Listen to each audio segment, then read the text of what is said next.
Hi, we're live on YouTube. I'm Carrie Donegan. You're watching Radical Age Reversal. We're going to bring in our Win Women audience now. I'm so glad that you're here. I hope you have something to write with, something to take notes on. I hope you have a cup of warm tea. Maybe you're incorporating some of the hygge practices that we talked about in last week's episode. If you missed last week's episode or any episode of Radical Age Reversal, we do recommend and encourage you to go back at those former episodes so that you get the full breadth of information that we're trying to offer you to increase your health span while you age. The idea is for us to live long and healthy lives. So that is what we want for you, and we offer that to you. Today is a sorrowful day as we remember all of those who were taken hostage in Israel by terrorists 1 year ago. It's hard to imagine that so many people have lost their lives and the conflict continues to increase. My faith leader, who is Pope John Paul II, as a Catholic, I follow his recommendations on many things, and he has called for a World Day of Prayer and Fasting. And so, even if you're not Catholic, if it, uh, we've talked about the benefits of fasting, we've talked about the benefits of prayer. We're actually going to get into that a little bit more today. But if you see the value in those two things in increasing your health span, and you're one of the good people, then it stands to reason that we would increase those practices that would then also increase our ability to live longer and do more good on the earth. So, fasting and prayer can be something that is difficult, that is challenging, but we know that the outcome is going to be extremely positive. We also know that when we do things in community, we see better results. So, I invite you, as Pope Francis invites you, all people around the world, to join today in a day of fasting and prayer. And for those of you who may not be metabolically stable, fasting can include lots of different things. It can include, maybe it's social media fast, maybe it's a fast from procrastination, maybe it is a fast from a particular type of food, whatever it is. You set your intention, you define your fast, and then you put it into practice, and you will see fruits from those activities. So, I'm going to take a step back now as we move forward in our book. Of course, we are in the book 30% Happier in 30 Days by Dr. Daniel Amen. I'm so grateful for John, my friend in the grocery store, who introduced this book to me. I think it's been a wonderful journey. I hope you've enjoyed it as much as I have. And of course, I want to thank Dr. Daniel Amen for his beautiful writing and his research on the brain and everything that he's done to improve people's lives and to help us learn as we go along how to increase our health span. So we should be in day 27, but day 27 is actually something I should have covered last week. So my apologies. It's called Get Happy the Norway. And I thought, well, we could do a whole nother episode on this. It's kind of a tag along to the Hygge lifestyle that we talked about last week.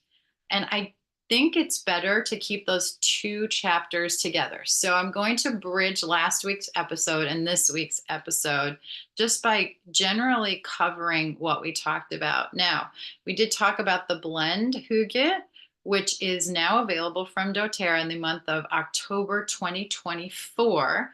You can get this blend for a limited time only, and it is to promote a cozy atmosphere. And there are health benefits in feeling a sense of safety, in coziness, in warmth. That's where the lifestyle includes fires, friends, warm socks, warm blankets, cozy sweaters, great books, a cup of tea, whatever it is that brings you that cozy sense. That is what will promote a hygge lifestyle.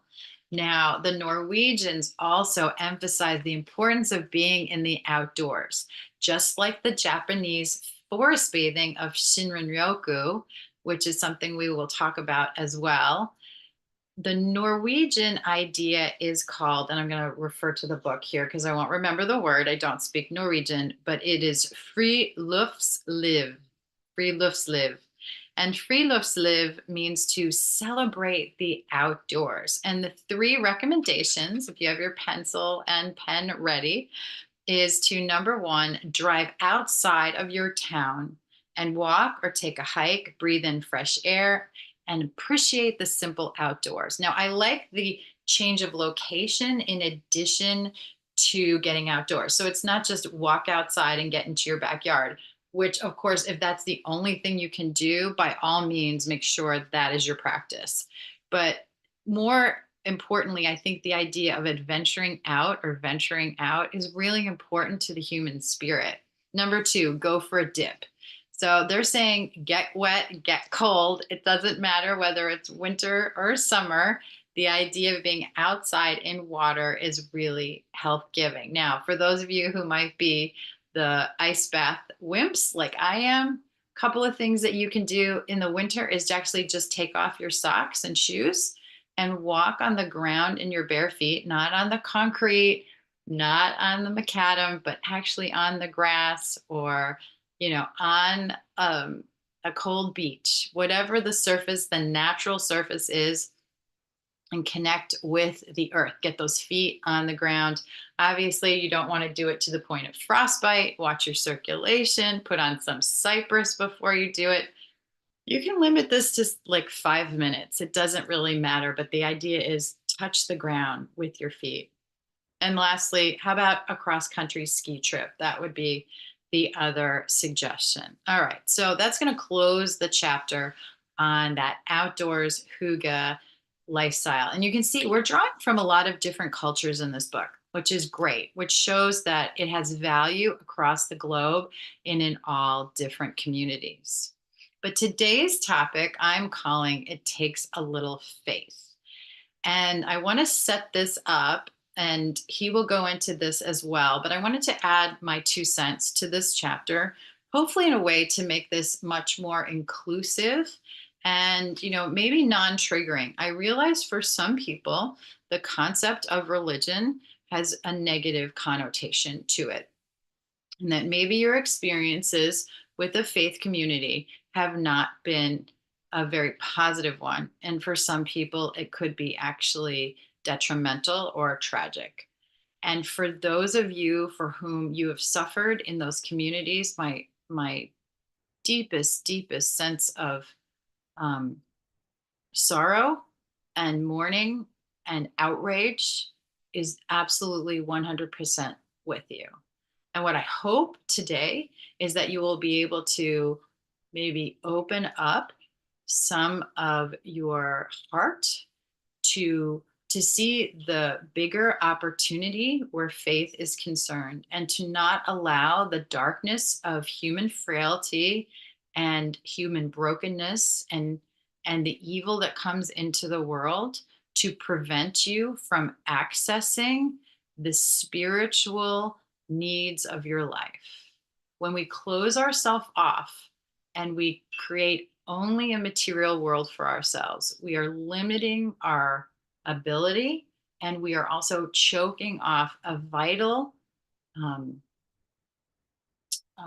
opportunity, a channel that we need to actually achieve perfect, or optimal, I should say, optimal health.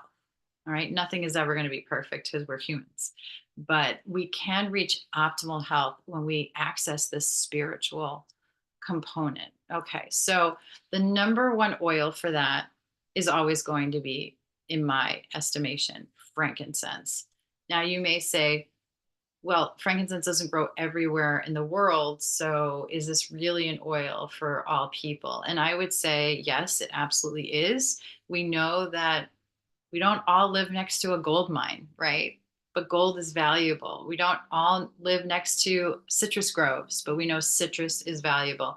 one of the beautiful things that I believe we have in our human spirit is this idea to take goods from one part of the world to another part of the world, to exchange ideas and to exchange products.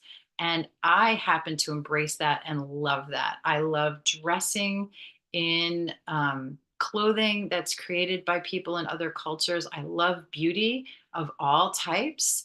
I love foods from around the world. So why wouldn't we access essential oils from the world? Now, are there similar essential oils in chemistry to frankincense? Yes. And over time, I've talked to people about things like cistus, or I've talked to people about cedarwood and other essential oils. But when it comes right down to it, in my estimation, nothing really does replace frankincense. It is a unique essential oil for its history, and I think it's for its place of origin. So when we go back to the original site um, of humanity, right? When humans were first known on the earth, we know that it's in that delta, right? In that Tigris Euphrates area. And there's a really cool Harvard study that was done in 2016 that talks about the grand diaspora, right? That how human beings started to multiply and then head out across the globe. But we know that when we go back, we all have an origin story that is unified. And if you get your genetics tested, we're all a certain percentage from that area of the world. So we are all united in these very small genetic ways, as well as being part of the human community. So I think as much as diversity should be celebrated, the concept of unity and living and respecting each other as human beings is also critically important. There must be a balance there. Celebrate diversity and also celebrate unity. So I'm going to put on a couple of drops of frankincense in my hands, and I'm going to rub these on my temples. I'm going to put it in front of my ears, behind my ears, in the palms of my hands. And I'm going to inhale the beautiful aroma of frankincense. And then we're going to talk about spirituality and faith.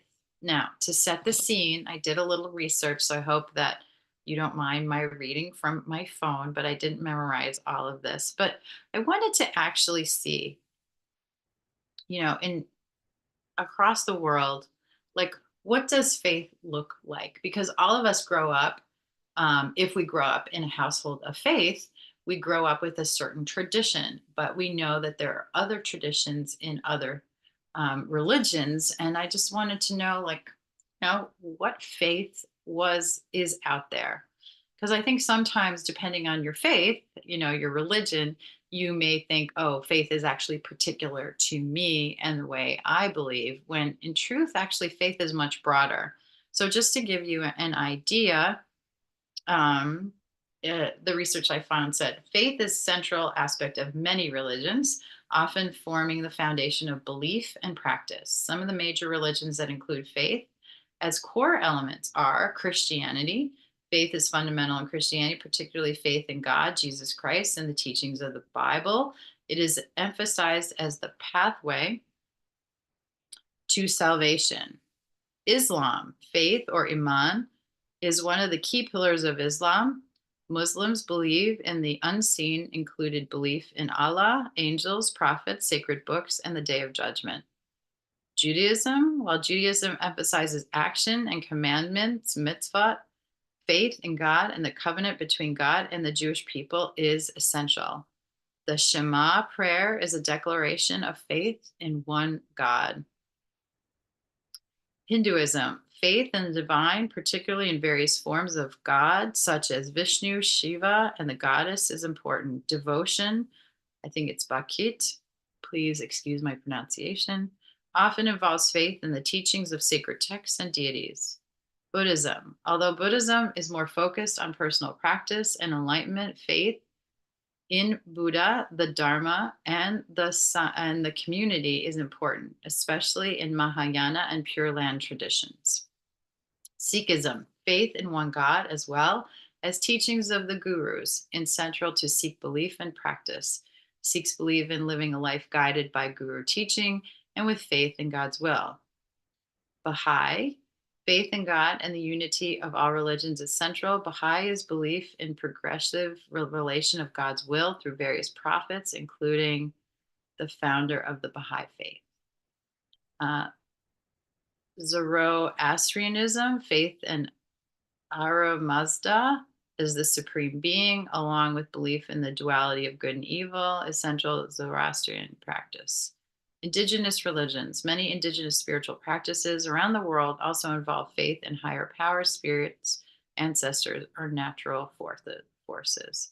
All right, so I think, hopefully, you'll see that the concept of faith is not unique to like American Christians or, really super holy people or, very, very religious people.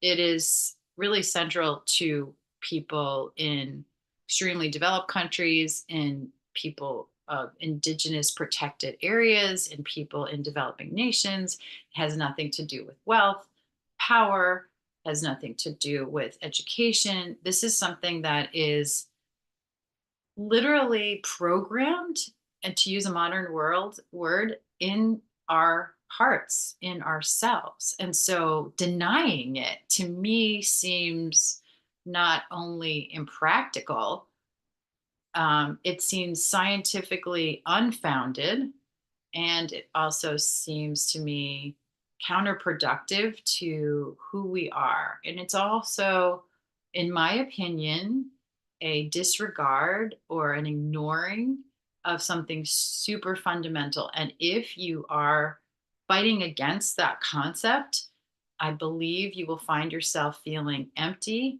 anxious, or lonely.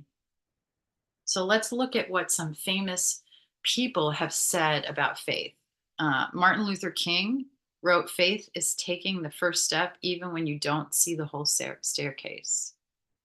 Mahatma Gandhi, "Faith is not something to grasp, it's a state to grow into." Helen Keller, "Faith is the strength by which a shattered world shall emerge into the light." St. Augustine, "Faith is to believe what you do not see. The reward of faith is to see what you believe." C.S. Lewis, "Faith is the art of holding on to things your reason has once accepted in spite of your changing moods." Mother Teresa, "Be faithful in small things because it is in them your strength lies."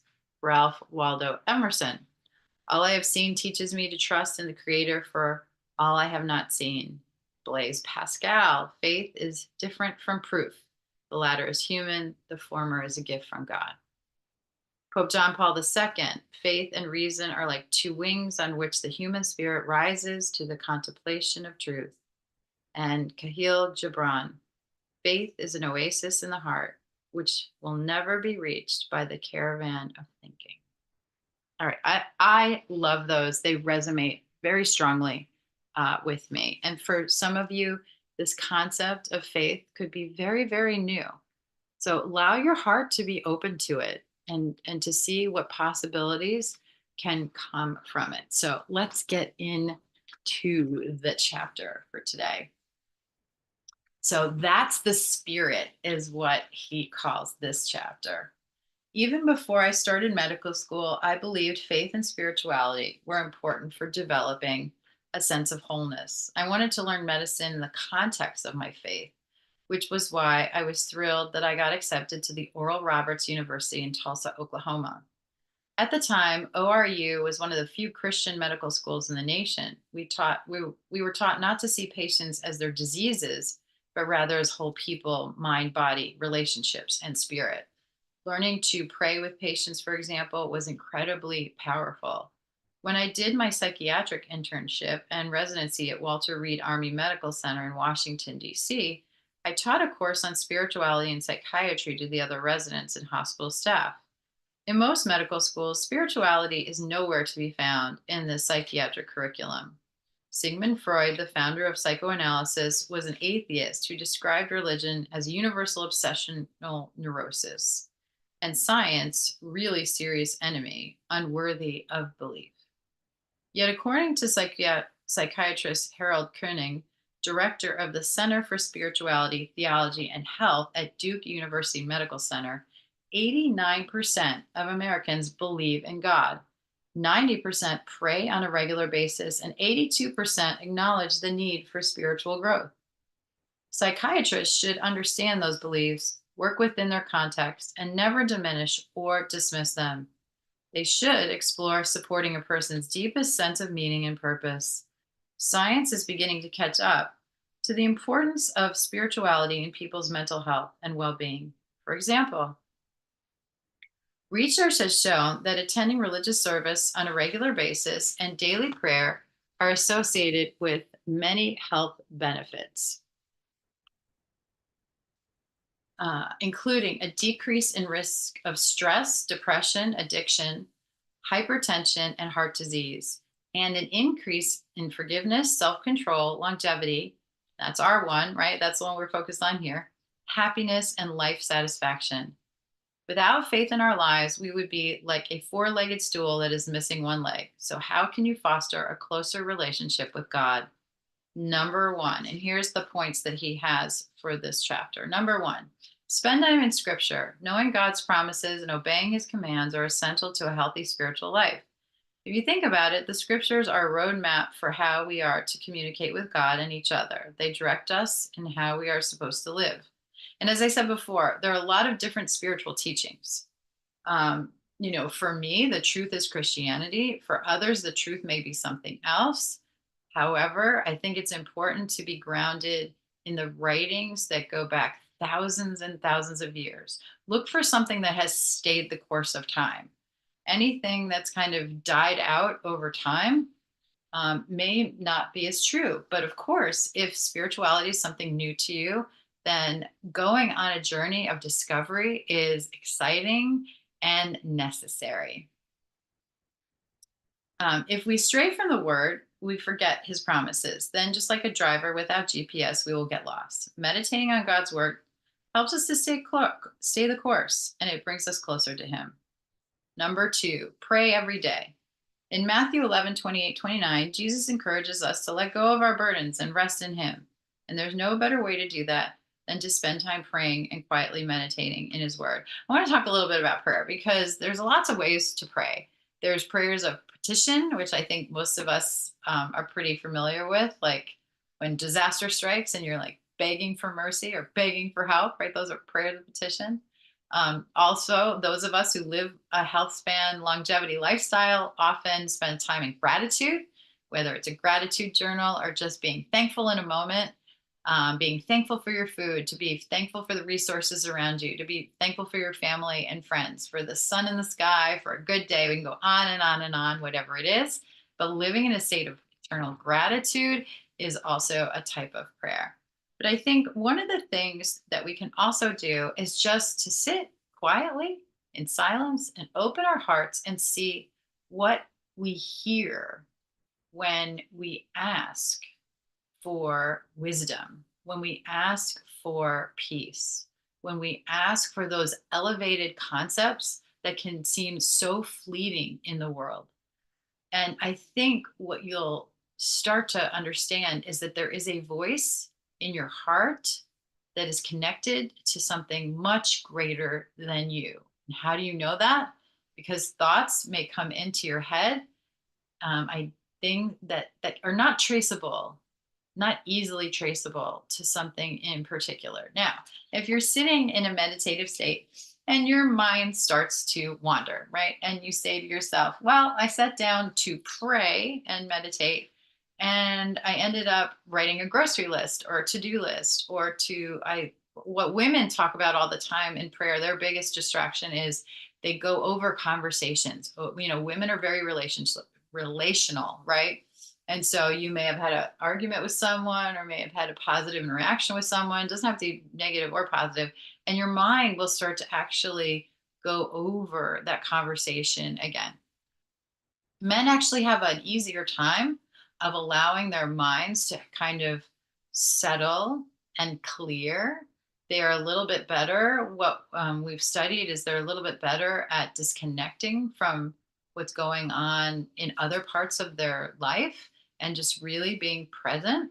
So if you are a man and you're listening to this, then take advantage of that ability to really ground yourself in the moment, right? The present is a present. So we want to be present in that moment as much as possible. Okay. Number three, practice forgiveness. And boy, do I know this is hard. And we've done a whole episode on forgiveness. So I won't beat this to death, but just so that you know, nothing wreaks havoc on your body like on bitterness and hatred. When you hold on to anger and resentment, the cells in your body are put into a tense state, which damages your immune system and impairs your ability to think and remember things clearly. However, much like love, forgiveness brings healing. When you forgive, you let go of negativity and pain, restoring your body and mind to a healthy state. Think of someone you're struggling with to forgive and ask God to help you let go of your anger. You will be amazed at how healing it is. And I love that he adds this step. Don't think that you have to power through everything on your own human will. There is a power greater than yours. It's the same power that created the growth of this plant, right? We may know scientifically what spurts growth, but we don't really know sometimes why one plant will grow and another plant will die. There's really cool studies that have been done on water, and they've shown water under a microscope, right? When water is yelled at and screamed at, what the water looks like. And when water is spoken to in a loving way, in warm tones, in prayerful tones, and see how beautiful the water looks under a microscope. It changes its molecular structure. And since we are predominantly water, it does matter what we say to each other. It does matter how we internalize things. It does matter where our mind is and how we're thinking. So just be cognizant of that as much as possible and constantly, gently bring yourself back to a state of peace and ask for help in doing that, right? If you're always connected with with the knowledge that there is something for you to hold on to that's greater than you, and you are open to like bringing that into your life, then the strength will come as a result. So it's just a constant kind of correction, course correction, right? We're always constantly course correcting. Bring yourself back, bring yourself back. And one of the great ways to do this is his tip number four, which is to find a faith community. So if you believe that you're not the most powerful thing in your life, then guess what? Some other people believe that too. And by coming together and believing together and praying together and practicing that faith belief, right? Only takes a little bit of faith, right? Just don't judge yourself on how much faith you have. Just allow yourself to grow in faith, just like a plant grows. Just allow yourself to grow in faith. Um, it says get involved with any local church, any local community, food pantry, mission trip, find whatever it is. Let's look around for something. And like I said, if you don't have a faith practice, this is a great way to explore different faith practices and see what resonates with you. Keep looking up. Start every day with a phrase, today is going to be a great day. And I did read recently that just the act of raising your head and raising your eyes upward triggers your vagus nerve, which we know is what brings calm into our lives. So when we see so many people and so many faith practices, right, like down on their knees and looking up, that in and of itself is a physiological trigger for you to calm down. So whether you believe or not, the first step can be just getting your posture in the right position. Um, he says, keep your thought fixed on what is true, honorable, right, pure, and lovely. I love that. I think that's great.